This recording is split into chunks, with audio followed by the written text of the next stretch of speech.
Previously on Alan Wake, Alice has been kidnapped. Alan, please help me. Alice? You'll do exactly what I say if you ever want to see your wife again. I can't tell anyone except my agent Barry. Damn it, Barry, they'll kill her! You're my best friend, and I'm worried that you're not right in the head. The ransom is a manuscript I supposedly wrote that's coming true before my eyes. It happened just the way it was on that page. So dark. I have found only a few scattered pages. I want the entire manuscript. The deadline is in 2 days. I found Mr. Wake's pages. Good girl. How the hell did she get her hands on the manuscript anyway? I don't know. She's resourceful. I told you you were too hard on her. Listen, I found out all sorts of interesting stuff while I was digging around. Yeah. Mr. Wake, it's Sheriff Breaker. We have an FBI agent here, Agent Nightingale. FBI? He's anxious to see you. You'd better come to the station. Okay, I'll be right over, Sheriff. Let's make this quick, huh? Help you folks? Name's Randolph. I'm the manager. We're looking for Rose. Works as a waitress down at the diner. Rose, sure. Nice girl. Who wants to know? I'm Alan Wake. The writer, huh?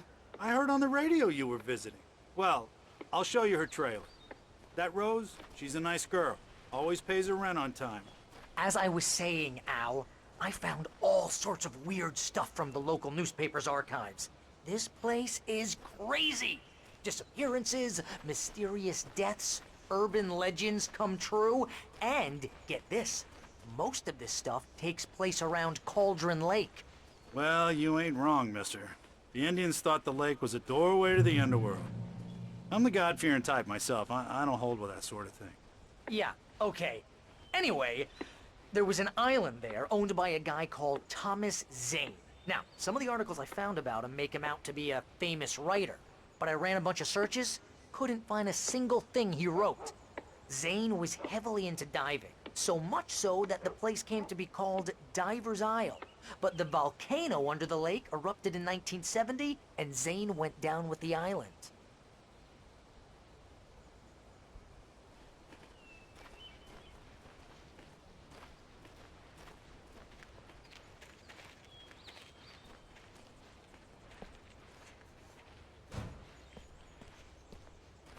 Yeah, how about that? It was there in the morning, as if it had fallen from the sky.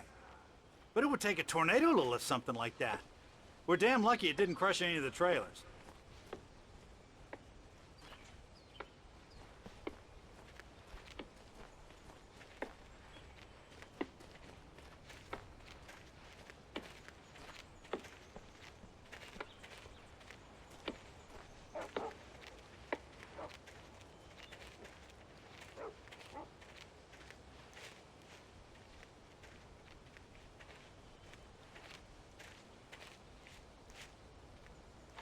Gets better.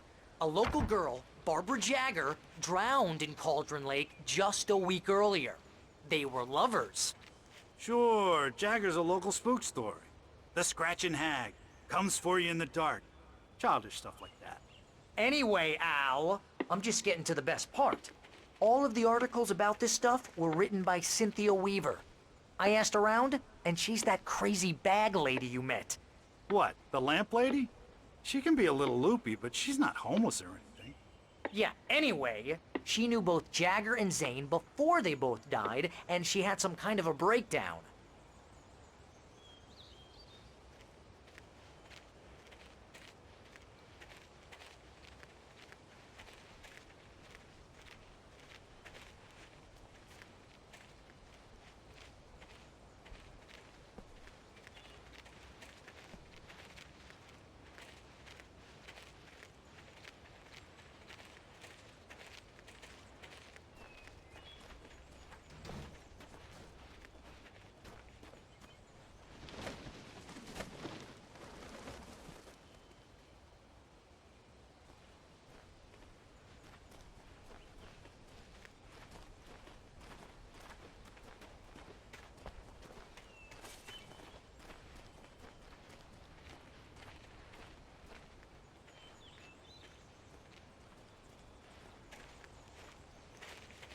Well, mister, this here's Rose's trailer.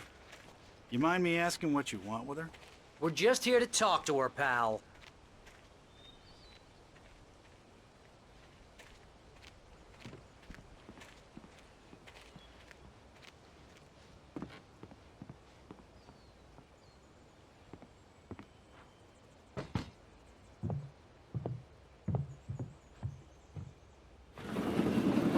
to... Oh dear. Mr. Wake.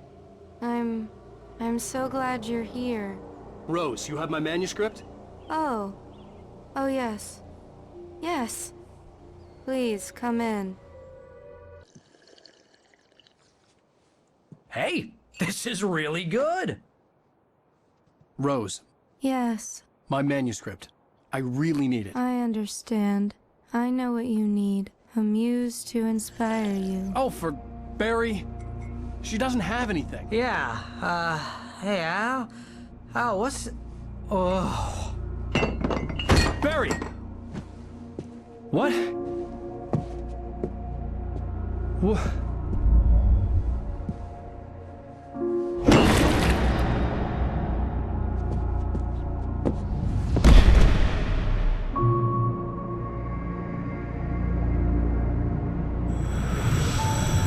It's coming for you, hiding in my barber's skin.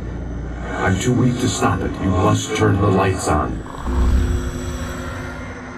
I promised I'd come visit you and your lovely wife. You must finish what you started. I insist. You must turn the lights on. Turn the light on. Back to work, boy.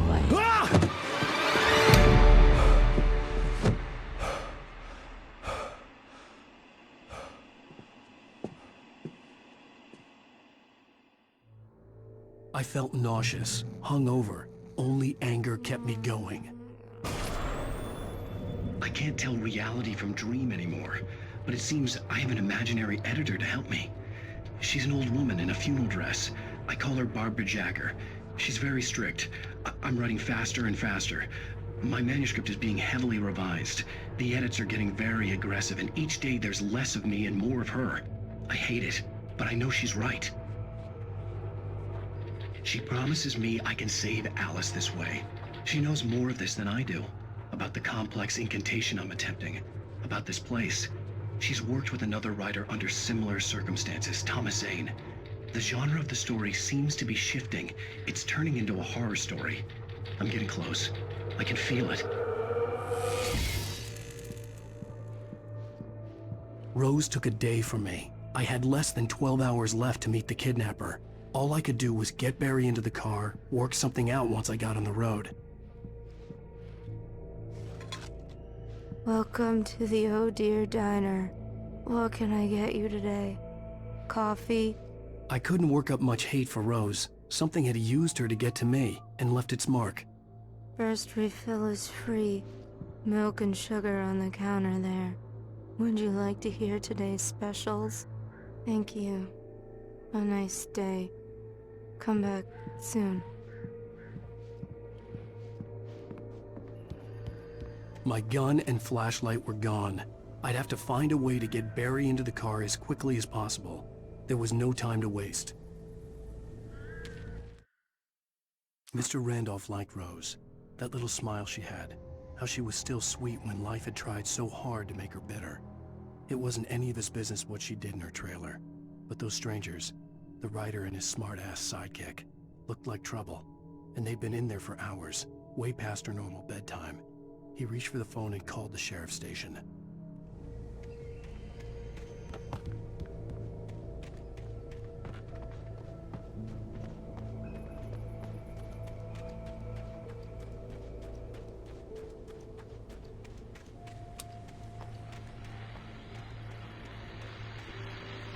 I just stepped outside to catch a breath of fresh air, and let me tell you, the weather's getting heavy. Nights like this make me especially glad I'm here talking to you and not home in bed. Once the weather takes a turn like this, I can't sleep at all. It's all tangled bed sheets and dark thoughts, punctuated by the occasional plunge into nightmare. Is it just me? Well, perhaps it is. But I hope I can make the night a little bit easier to get through. Culver, you're on KBF FM. Hey, hi, it's Walt Snyder. What's on your mind, Walt? Well, I ain't the way you are, but, well, I can't sleep either, you know? I just been staring out the window here, trying to make sense of it all, but I ain't been drinking either. You know, I just... Well, you sound like a man with a problem, Walt. I had argument with Danny. You know, Danny, and, then I got in trouble with the law. You know, and, I'm just... Well... I heard something like that, Walt. Yeah. Well, you know, he's, Danny's my best friend, and, they let me bail today. And now I'm just alone here at the window, you know, waiting. Man, and there's something in the air tonight, man. I was just outside looking up at the sky above our broadcast tower thinking the same thing. What are you waiting for, Walt? I don't know. You know, something's gonna happen. You know, I think I better go. Well, Walt, maybe... No, thanks, Pat. Well, good luck to you, Walt. Hang in there. Let's take a little break, folks. This weather's really something else, huh? How can I be sure that you'll walk away?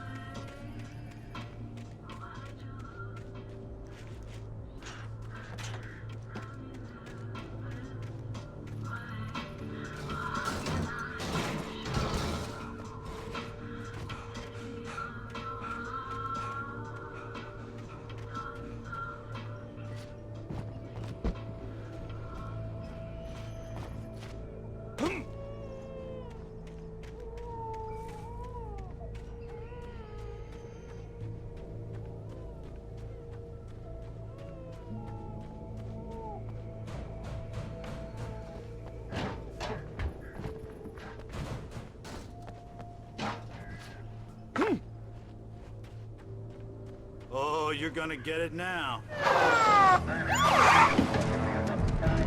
God knows what you've done to that poor girl. This is Agent Nightingale, FBI! Get him up, Hemingway! You're under arrest! You move a muscle, I'll unload right in your goddamn face! Stay right where you are, Spillane!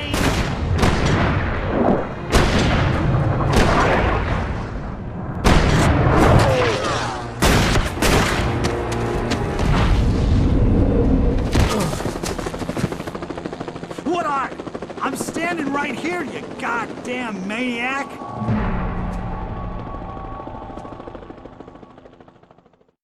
I hated to leave Barry behind, but there was no way I'd miss my appointment with the kidnapper. Give it up, Mr. Wade. Come on! Make it easy on him! Get after it! Don't let him get away! Move it! Move it! Move it! Don't let him get away!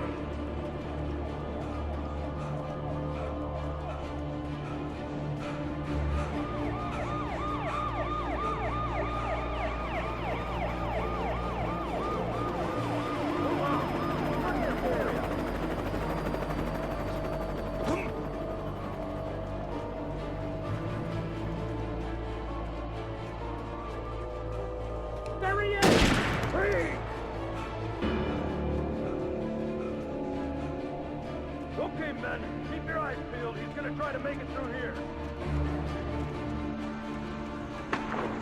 Oh, damn.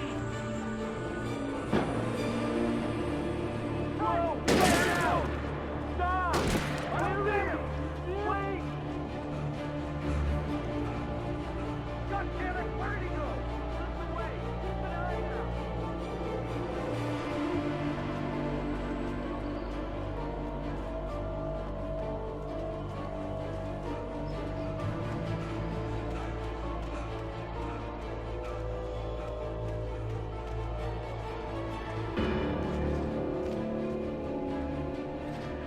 He's gone!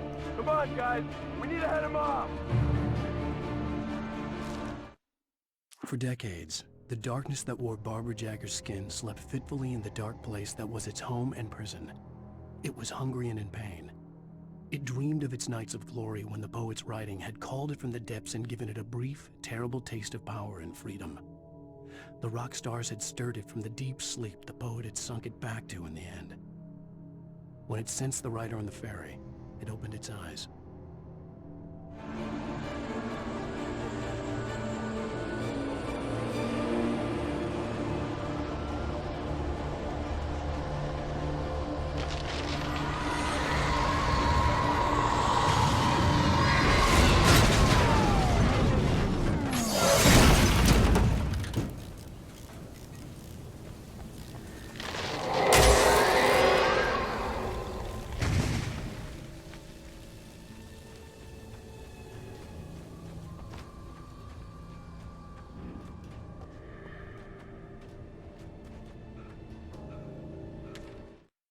Rose didn't know how the strange old lady got in her trailer, and she looked wrong somehow.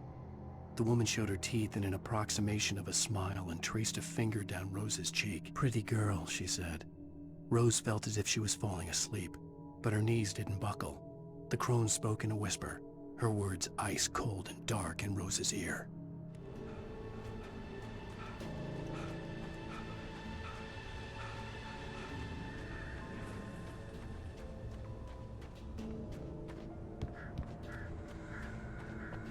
Come in, Agent Nightingale. This is Sheriff Breaker. Over. Nightingale, over. What on earth is going on? My deputies tell me you fired at Wake and he didn't have a gun. You almost hit a civilian instead. Over. Sheriff, Wake's running. I'm giving chase. I don't have time for this. Well, make the time. You can't just go shooting at people in my town. Over. I'm a federal agent pursuing a fugitive. You want to discuss my methods, Sheriff? Make an appointment. Over. You stay right where you are, Agent Nightingale. I'm on my way. Out. The suspect was last sighted running along the shores that leads westward from the trailer park. All units are advised that the suspect may be armed. Approach with caution. James out.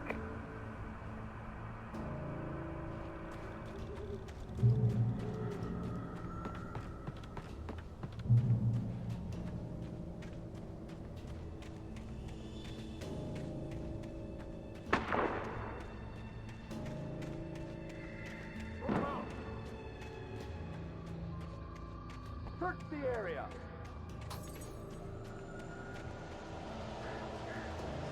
Stay sharp. This way. Over here.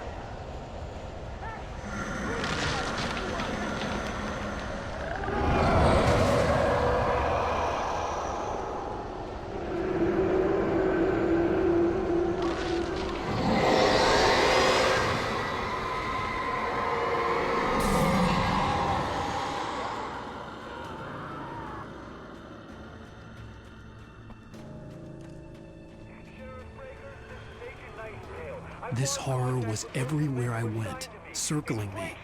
The cops didn't stand a chance. They were after a writer, not a monster. Are you kidding? I mean, have you seen this guy? He wears a tweed jacket. Over. He's the guy we're chasing. If it's not him, who then? Bigfoot? Over. I don't know yet, but I'm not in the habit of jumping to conclusions. That tends to come back and bite you in the ass. Out.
This is James. Mulligan, Thornton, come in. Over.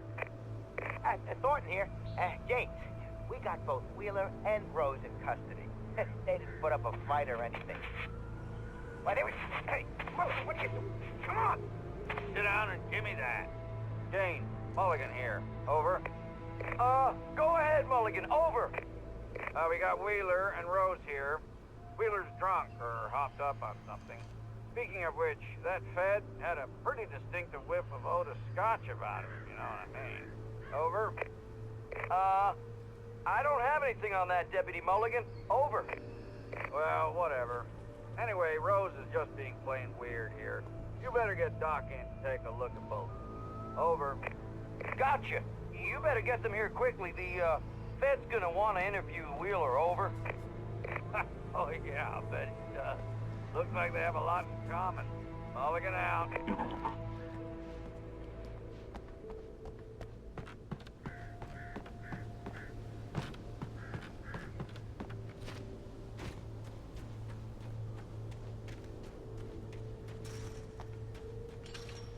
I imagined that the broadcast tower in the distance was part of the local radio station.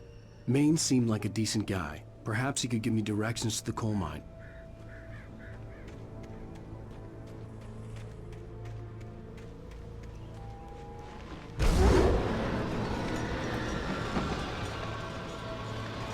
Unnatural shadows clung to the gate. The darkness that was after me was trying to stop me. I wouldn't get through without a light.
It took me a moment to recognize the flashbang grenades. They were an ideal weapon for my situation. Team 1, come in. Over. Team 1, this is Sheriff Breaker. Report. Over. Team 2, come in. I need a report. Over. Come on, guys. Talk to me. Come in, please. Over.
And here's another call.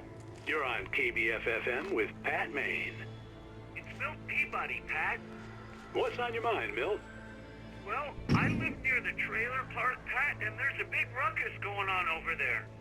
Well, that's just up the road from me, too. What's going on, do you know? I don't know, but there's a bunch of police cars there, lots of sirens, a helicopter buzzing around, and I think I heard some gunshots. Gunshots? Yes, sir, like from a pistol.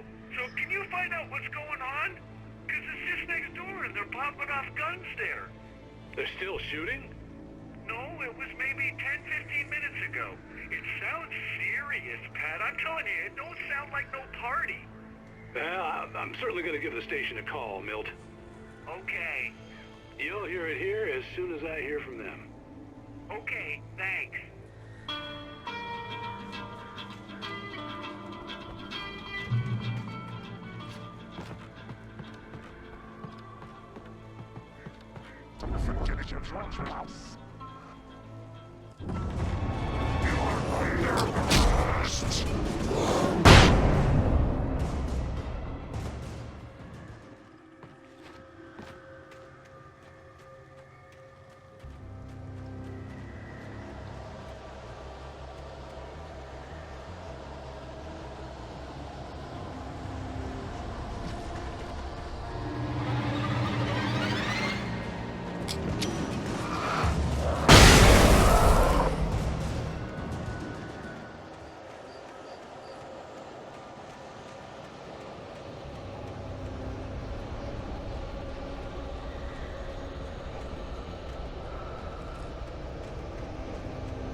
I hope Maine could lend me a car to get to the coal mine.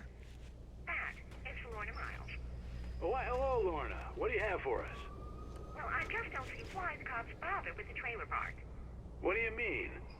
It's a trailer park. Of course you're going to have trouble in a place like that. I mean, what do you expect? The sheriff should be helping us normal citizens instead of wasting resources on those people. Well... Let the trash sort themselves out. I'm sorry, but my granddaddy settled in Bright Falls in 1911. Well, thank you very much for that compassionate viewpoint, Lorna. How can I be sure that you will walk away? Why do love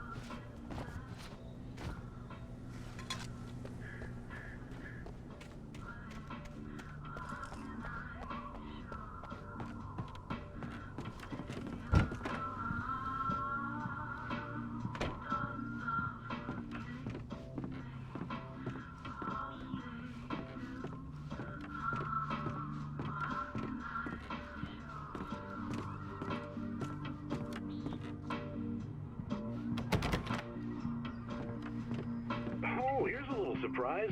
The famous writer Alan Wake just walked in, folks. I'm going to see if I can talk him into an interview. Come on in, Mr. Wake. Oh, I'm so glad you could find the time to do this, Mr. Wake. Nowhere to run now, Dan Brown. You back away from me. Don't hurt it. Whoa. Everyone calm down. Put the gun down. We're all friends here, right? Cool your jets, Nightingale. We got him. What the hell's the matter with you? There's a civilian in there.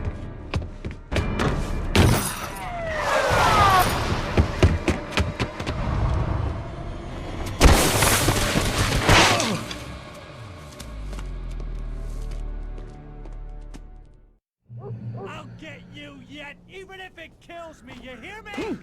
You hear me, H.P. Lovecraft? I had fallen off so many cliffs it was ridiculous.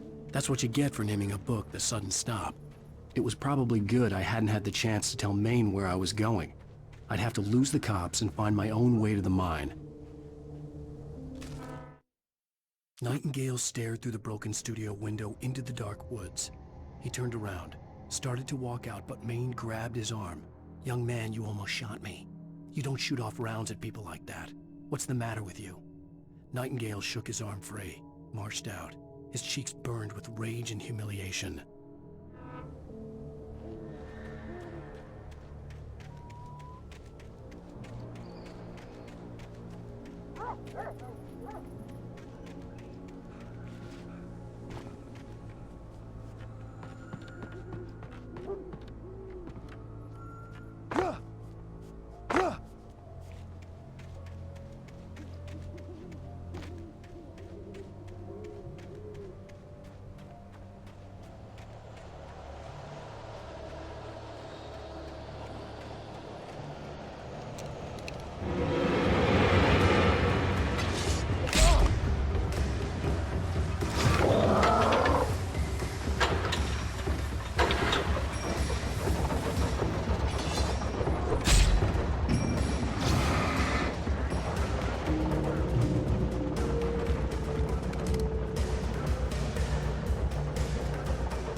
Danny had stepped out, but what stumbled back in was something else. Something alien. A monster.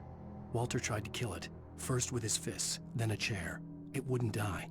Instead, it kept coming, unaffected by the beating it had taken. After Walter managed to kick it down the cellar stairs, fear took over. He ran, got behind the wheel, gunned the engine. The booze wouldn't make him forget, but he knew he had to try.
There was no sensible reason for the power company work lights to be here.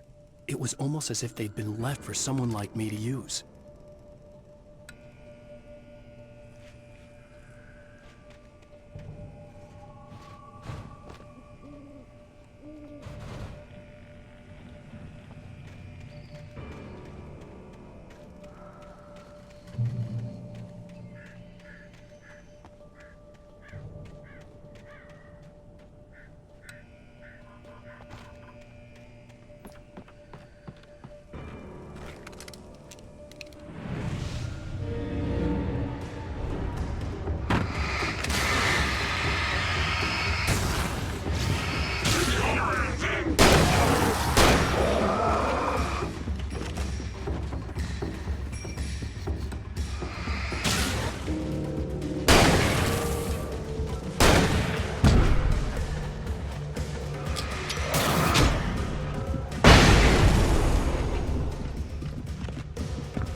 Sarah trusted her gut.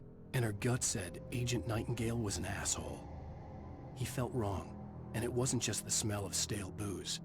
It was in the way he flashed his badge, pulled rank, the look in his eyes when he wanted answers. Where was Alan Wake? What was this about an accident? Where was his wife? And most importantly, why did she let Wake go? He wouldn't answer her questions. Federal business was all he'd say.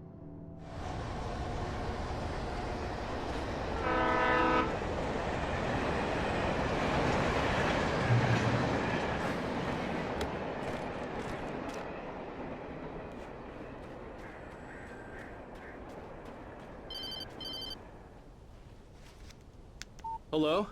The most stubborn man I've ever met. Alice? Alice? Alan, I'm so afraid. He keeps me in the dark. Please help me. I look at you, Alan, and it's not you. Something else. Looking out from behind your eyes. Alice, I'm here. I'm so alone here. It's all gonna go to hell. You need to be careful. Cooperate. The connection had been terrible, but that wasn't the only thing that hadn't been right with the call. She sounded wrong somehow, but she had called me. The pipe wrenched itself loose from the bridge's steel framework. Wrapped in darkness, it floated in midair, twitching. For a moment, I didn't understand what I was looking at. The heavy object lurched at me with impossible force. I threw myself out of the way, but just barely. When I turned my flashlight on it, it shook in a dark rage before it flew at me again.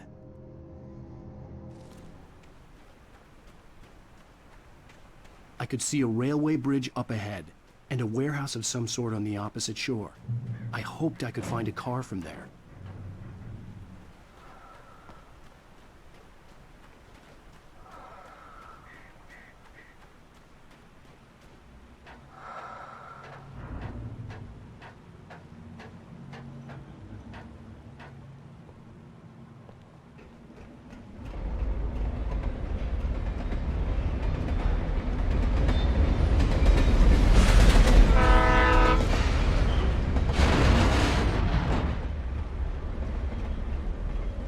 The darkness that was pursuing me was growing stronger, and it was taking over everything in its path.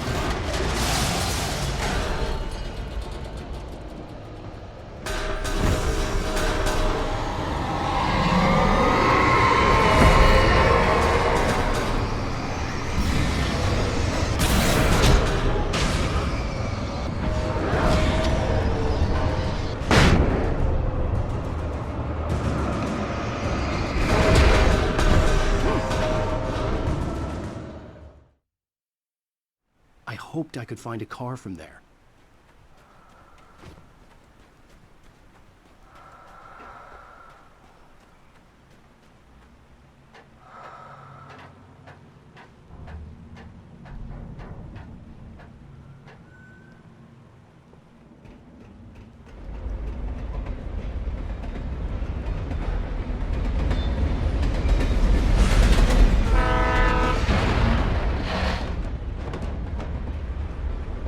The darkness that was pursuing me was growing stronger, and it was taking over everything in its path.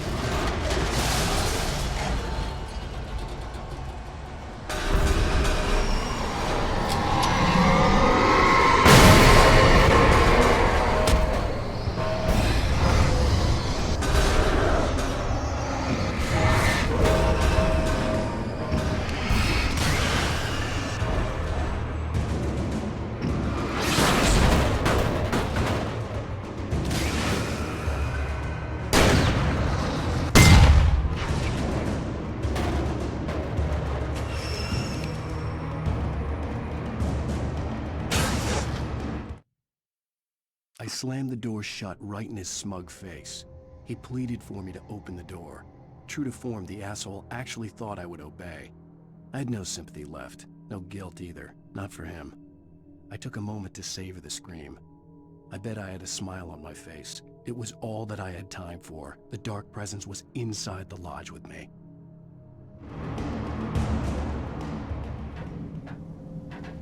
As a teenager, just starting to get interested in writing, Stephen King had been a source of inspiration to me.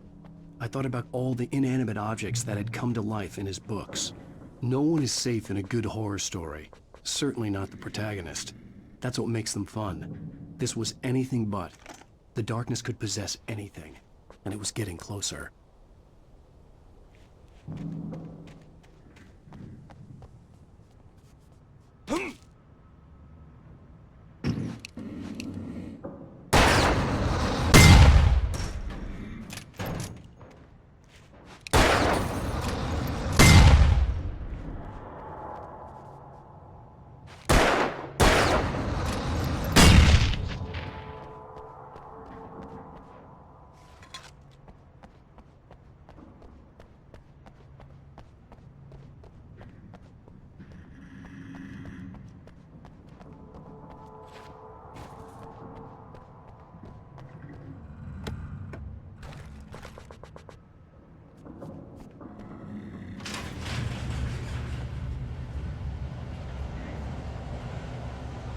Did you call 911?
Take the facts of our existence for granted, unaware that they are merely a thin veneer of desperate self-delusion covering a vast cosmos of madness and horror. All too often, the stars are right. In Night Springs. Tonight's episode, A Family Occasion. Journalist Alvin Derleth's trip to study the local customs of an insular community in Night Springs has been less than successful. Until tonight. Well, I'm glad you changed your minds about this. Ancient customs, local mythology. My editor loves this kind of stuff. Well, Mr. Derleth, we don't want to feel like we're on exhibition, but you have demonstrated the seriousness of your intent. Oh, I am serious. Really, just do your thing. I'll stay out of your way and observe. Actually, I thought you could assist us. I'm afraid we are a man short. It would provide you with an intimate perspective. Could I really? Of course, Mr. Derleth. Well, I guess that's the least What would I have to do? Oh, here.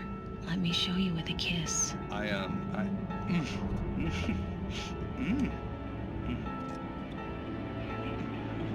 What did you...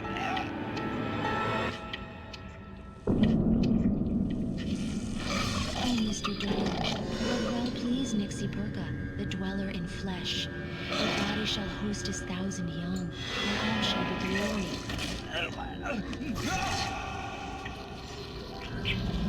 Shh, darling. Be calm. Shh. Alvin Derleth learned a harsh lesson. If you go looking for mythology, it may come looking for you. And such quests always bear fruit. In Night Springs.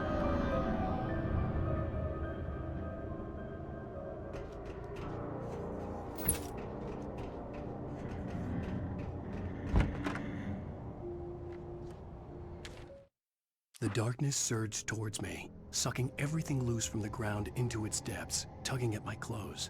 I saw the flare the kidnapper had dropped and threw myself towards it just as I felt my feet leave the ground.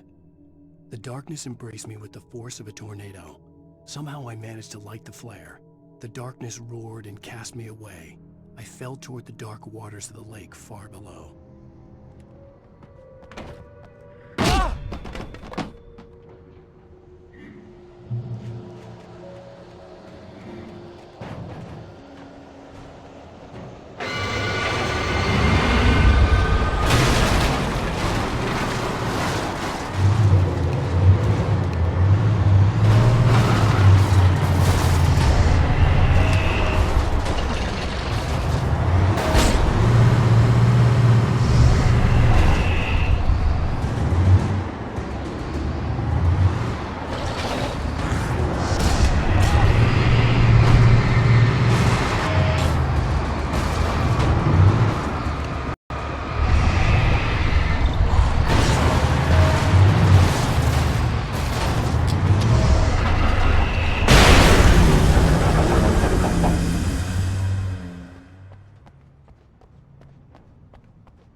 never been this glad to see the sunrise.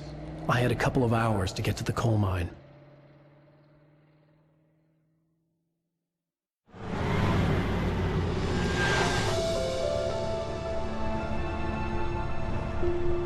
The coal mine wasn't far now.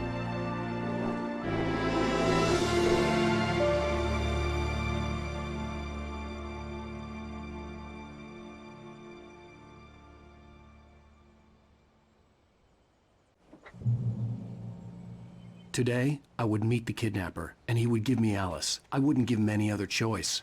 A drowning man will clutch at a straw.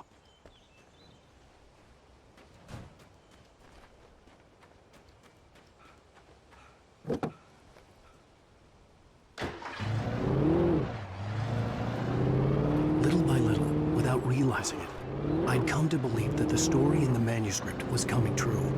The current of its narrative had taken me deeper and deeper into dark waters. Alice had been taken from me. Barry was probably in jail. I was a fugitive from the FBI. The whole world taken over by the dark presence was trying to destroy me. It all felt real, but it matched a textbook case of insanity.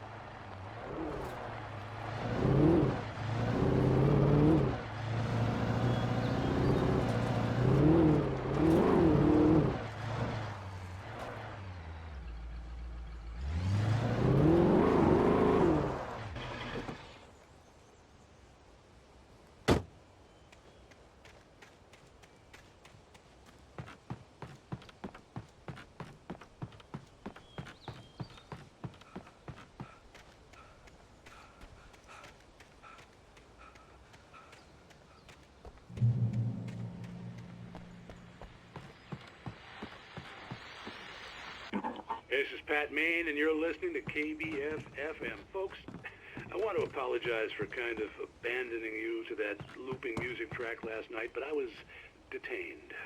You see, I encountered a big-shot G-man with an itchy trigger finger who could use a lesson in manners and a boot in the ass. Not necessarily in that order either.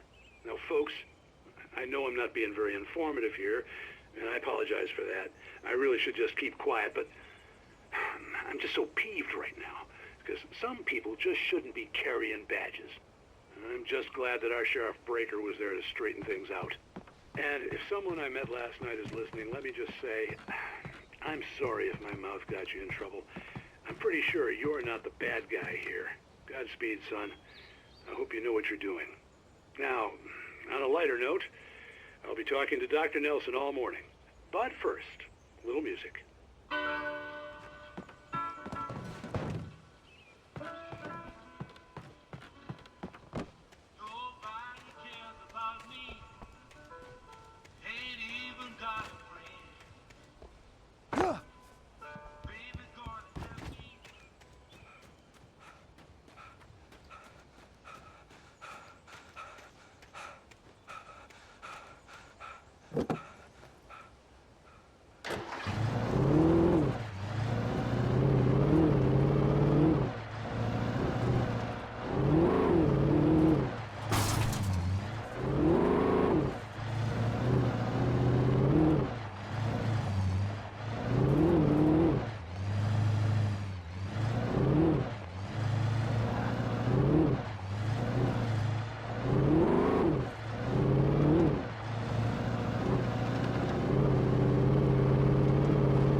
Welcome back to KBF FM. Hope you enjoyed that tune. Now, Doc, you were talking about life and finding that special someone, that soulmate. Well, you were talking about that. I was saying I don't buy it. Well, see, to me that's strange because I always pegged you as a hopeless romantic. You got me there, Pat. But I think love's where you look for it. And you need to do a lot of looking, sure. But the idea that there's that one special person out there for you, and if you miss that chance, it's gone forever and you're forever incomplete. I mean, isn't that depressing? Or, heck, childish even? Hey, there's plenty of fish in the sea. And apparently a fisherman has a fishing analogy for everything, but what you're saying, isn't that a little harsh? Well, no. What I am saying is that your potential for finding that connection isn't limited to what's essentially a chance encounter. How is that harsh? Yeah, well, I guess that's a nice thought, but let me say something personal here. Okay. Now, well, I don't disagree with you exactly, but I can't really fit that together with what I feel, what I felt for someone, because she was the one. She was. And I let her drift away from me. Maybe I didn't put in the work, I don't know, but, well, since then, and it was a long time ago, but since then there hasn't been anyone, not like her. And I'm not saying I dwell on her or haven't moved on. I like my life. I'm not living in the past, but I do miss the way she completed me. You can't argue with the heart, Pat. I'm sorry, folks. I had kind of a scary experience last night, and let's just say it's shaken a few things loose.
For Mott, spying on the writer on the ferry had been a disappointment.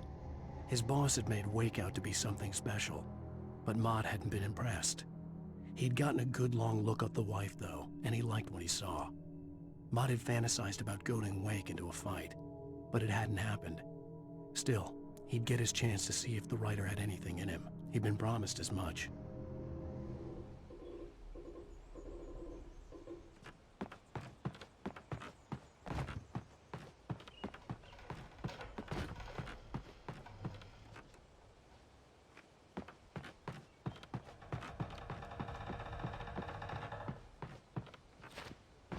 I was early. I was supposed to meet the kidnapper at noon in the main building. The coal mine was quiet. It was a museum now.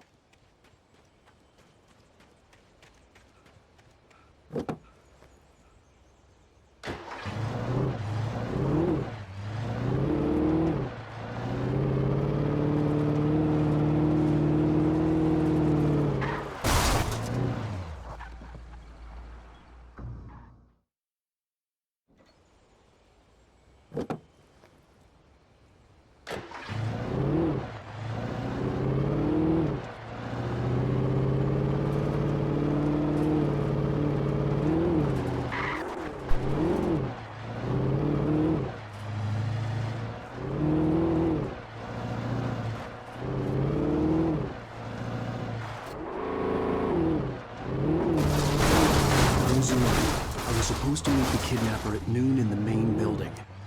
The coal mine was quiet. It was a museum now.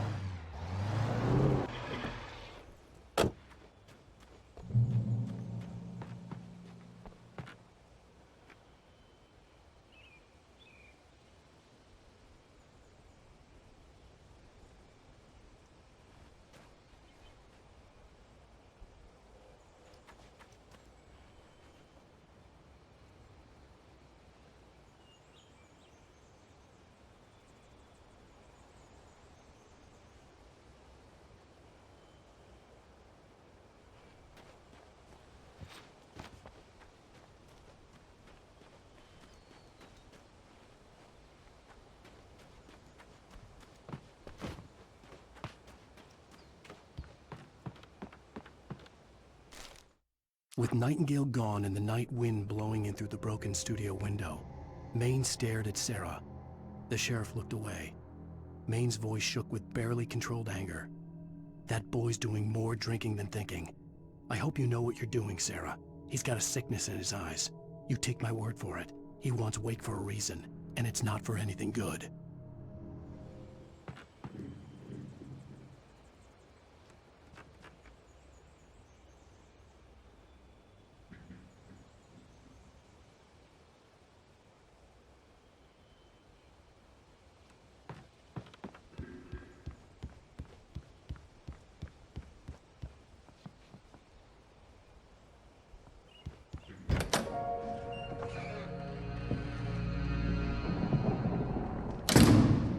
I didn't want to go outside.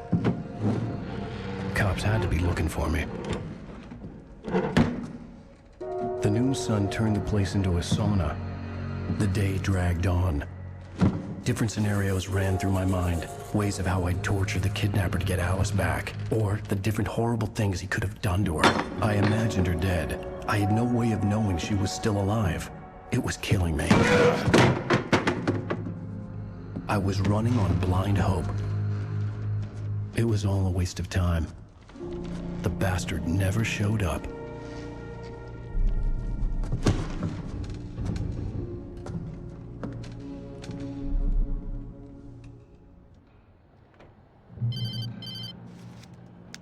Wake! Where the hell are you? Change of plans. You know where Mirror Peak is?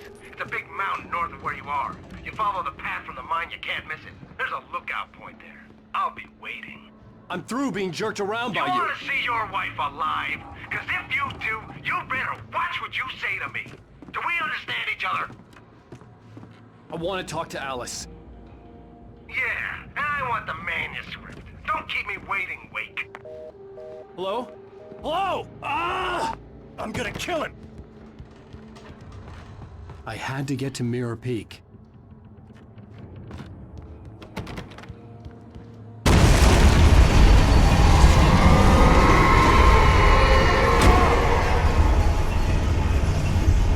It was close.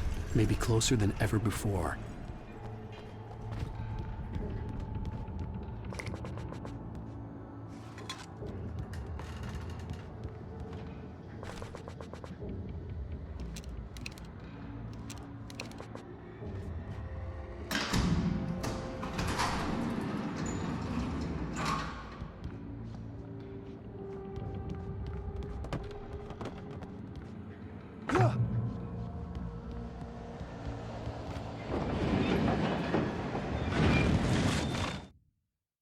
When Thomas Zane fell for Barbara Jagger, it happened fast.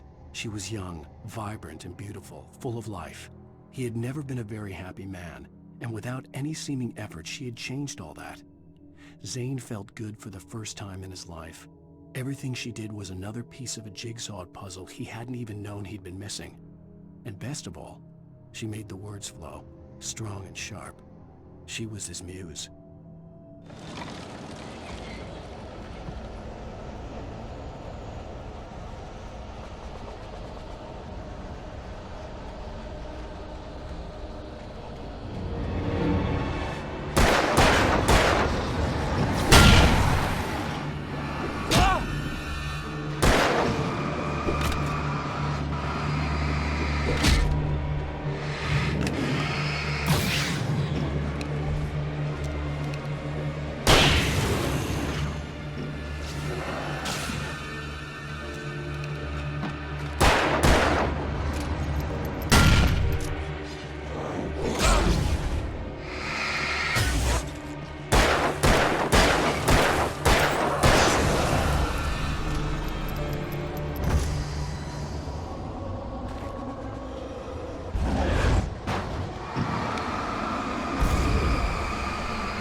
The only way to reach the hillside ahead was to go through the building. I had to find a way to avoid electrocution.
Some of the taken retained echoes of their former selves, but these were just the nerve twitches of a dead thing. Nothing remained but a shell covered and filled with darkness. In most cases, these puppets were enough for the purposes of the dark presence. But for anything more elaborate, as with the writer, it was different. It needed his mind. And so rather than taking him over completely, it merely touched him.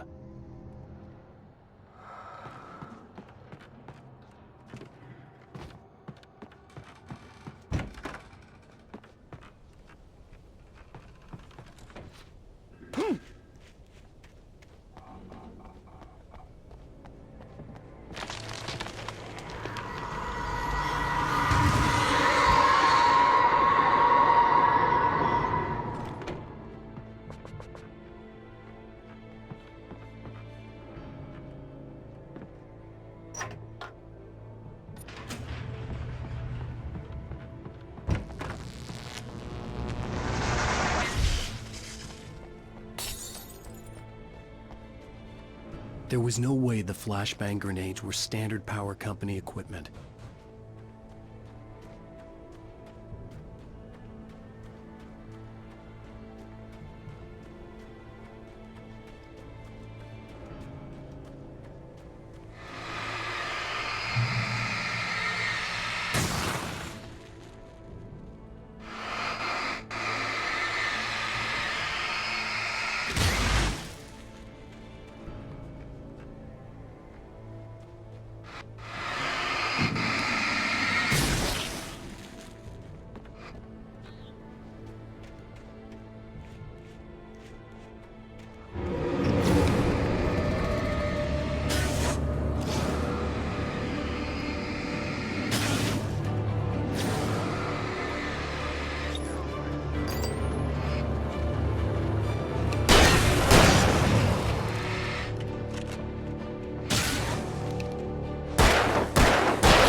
I stared through the bars of the jail cell.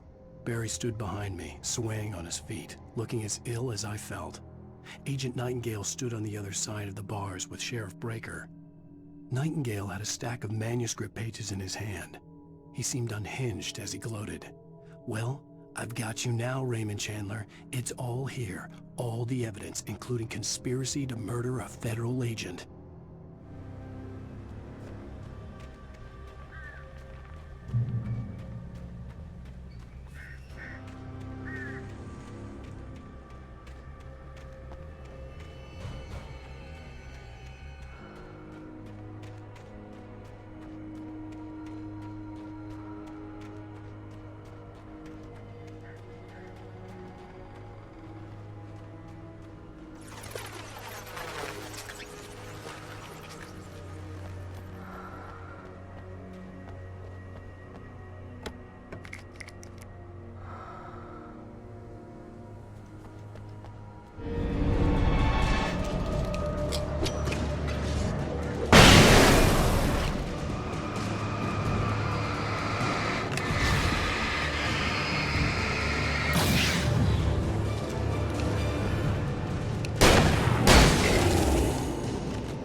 I had no real plan. I was going to give the kidnapper all the manuscript pages I had for Alice. If that wasn't enough, I'd hold him at gunpoint and make him talk.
The dark presence was moving ahead of me in the same direction I was going. A cold feeling settled itself in the pit of my stomach.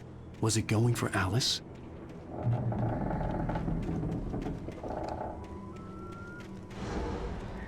The graveyard shift may cause cancer.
The place was dead, a ghost town. Had been for decades, maybe a century.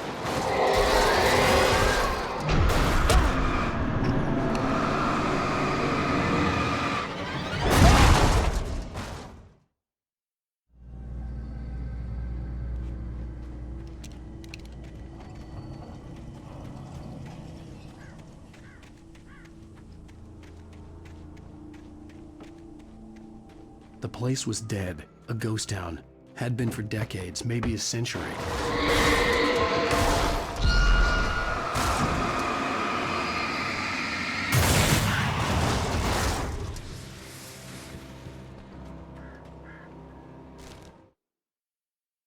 Things were never as simple in real life as in fiction. I had lost count of the times I had wished there'd be a clear reason for my writer's block. Something to fight, something to lash out on. There wasn't. I was filled with doubt. I was nothing like the hero in my books. Alex Casey had gone through his life with single-minded determination, never wavering from his goal. Even now, I was angry at myself, angry at Alice, angry at Barry. I was fumbling and I had no plan.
Anything outside of writing is a struggle. I feel ill. I managed to make my way downstairs. There's a shoebox filled with books and papers by Thomas Zane. It's very hard to focus, but I managed to read some of it. He's a poet, and a good one. He writes of muses and creators summoning fabulous things from a magic lake, using his powers to shape the world of a realm of gods and dreams and demons, dark things that wait for a chance to slip through, wearing the flesh of men as disguise.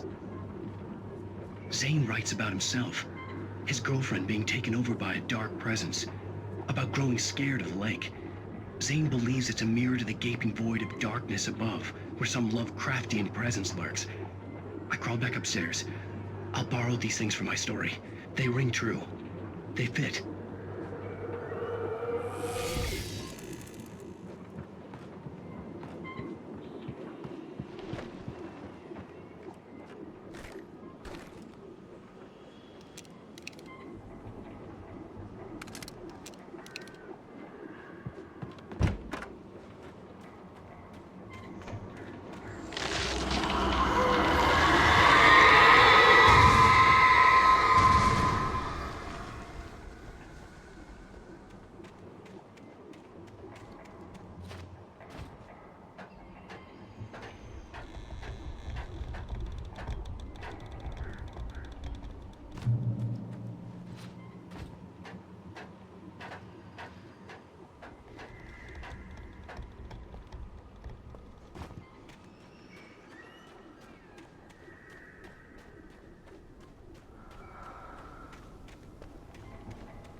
The kidnapper had sent me a text.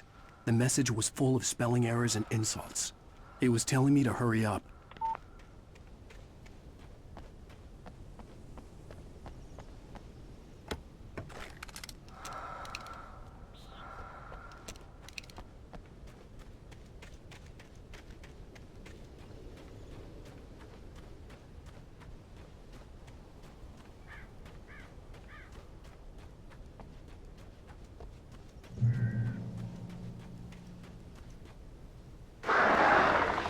Birds.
Without warning, the headache stabbed at my brain.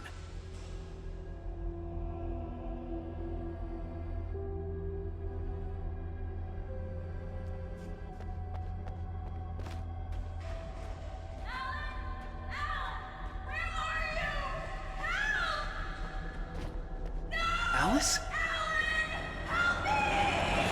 Alice!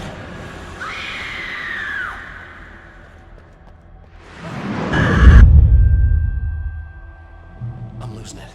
I gotta get out of here. The hunters were big, thick-set men, confident and at home in the woods. They were feeling good, running on beer, ghost stories, and camaraderie late into the night. It did them no good, as they were taken by the dark presence, sucked deep into a darkness far worse than any ghost story they ever told or heard.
I'd have to make my way up this mine shaft in order to go on.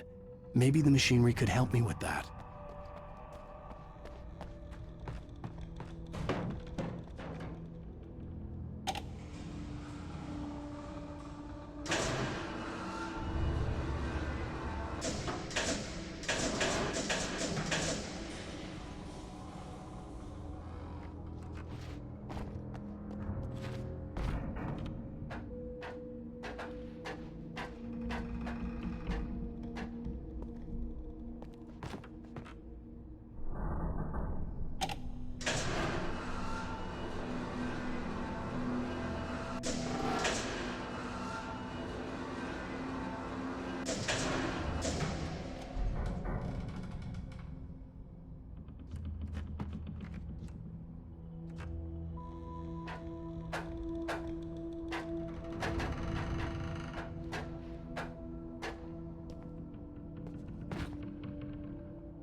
Lightning flashed behind the windows of Cauldron Lake Lodge. Tor Anderson laughed and held the steel hammer above his head. Nurse Sinclair was trying to calm him down without success. Tor grinned madly and shouted, "My hammer's up. Here's a friendly poke from Molnir, wench." He brought the hammer down with all his might on Sinclair's head. "We're on a comeback tour, baby."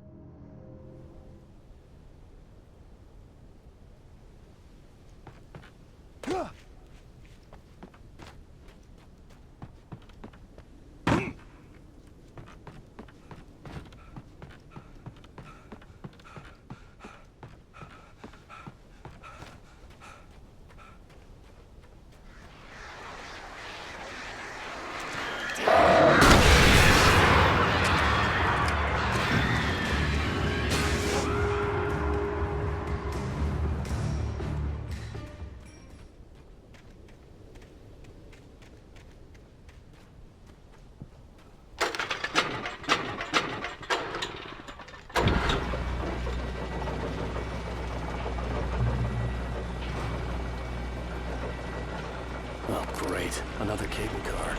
Just great.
Maud had checked all of Stucky's rental cabins. There had been no sign of the Wakes. It was dark when he'd found their car parked at the end of the road by Cauldron Lake. It made no sense. They must have taken a wrong turn, but there was no sign of them, and the car had been there for hours already. Frustrated, Mott stood on the rotten ruin of the footbridge that had once led to Diver's Isle before it sank beneath the waves years ago. The boss wouldn't be happy.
I could see Cauldron Lake. I thought I could make out the spot where the island and the cabin had been. There was a light near it. It had to be a boat.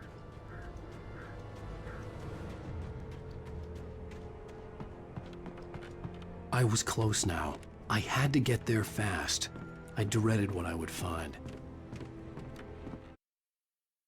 I tried to hold on to Alice, but her form melted away.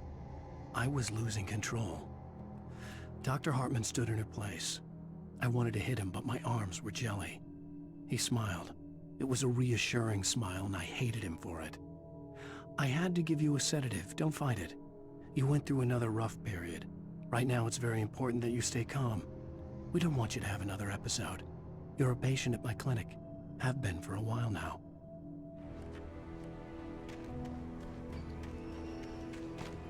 Wait! Are you? Wait! Hey, I'm here! I'm coming! No! Get away! Sorry. Please, lady. The boss didn't know who he was messing with. I didn't know. I swear, I didn't know. We don't have his wife. We don't know where she is. She's probably drowned. We just said we had her to make a play ball. You see? To get him writing for us. Please. Please. Oh. I'm sorry. Please don't hurt me. Ah! Ah!